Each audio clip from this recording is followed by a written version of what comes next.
All right, guys, we're on Numbers 23. Numbers 23. And Balaam said unto Balak, build me here 7 altars, and prepare me here 7 oxen and 7 rams. And Balak did as Balaam had spoken, and Balak and Balaam offered on every altar a bullock and a ram. And Balaam said unto Balak, stand by thy burnt offering, and I will go, peradventure the Lord will come to meet me, and whatsoever he showeth me I will tell thee.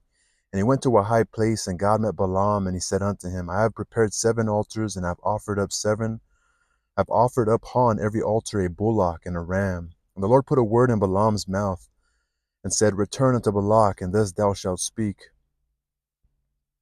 And he returned unto him, and lo, he stood by his burnt sacrifice, he and all the princes of Moab. And he took upon this parable and said, or he took up his parable and said, Balak the king of Moab hath brought me from Aram out of the mountains of the east, saying, come, curse me, Jacob, and come, defy Israel. How shall I curse whom God hath not cursed? Or how shall I defy whom the Lord hath not defied?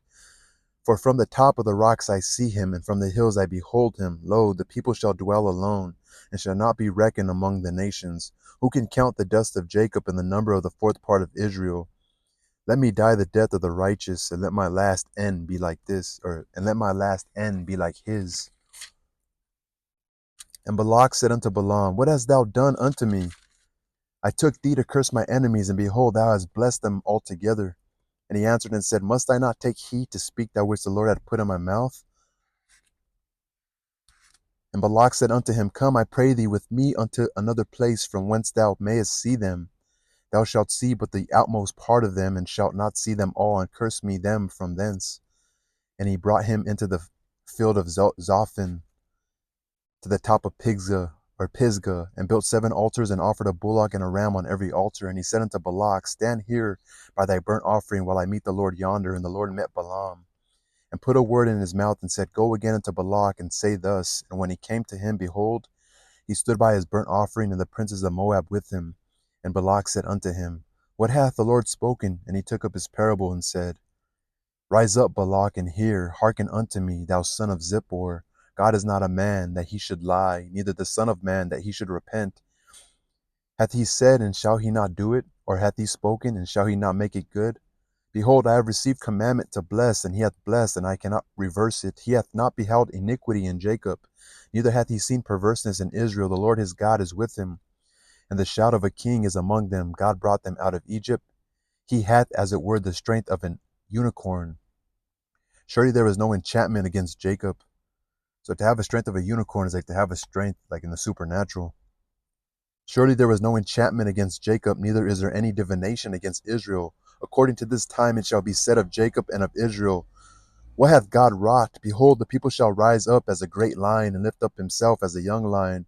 He shall not lie down until he eat of the prey and drink the blood of the slain.